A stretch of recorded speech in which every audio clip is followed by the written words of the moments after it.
Aku nak tanya korang lah, apa yang menyebabkan korang berhenti daripada berimpian? Adakah kerana duit semata-mata? Ataupun kerana keadaan? Ataupun kerana orang lain?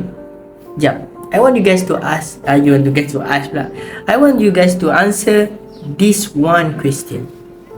Tak kesian ke pada diri sendiri?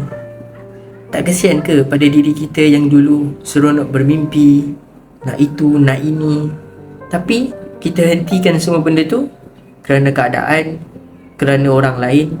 Tak kesian ke?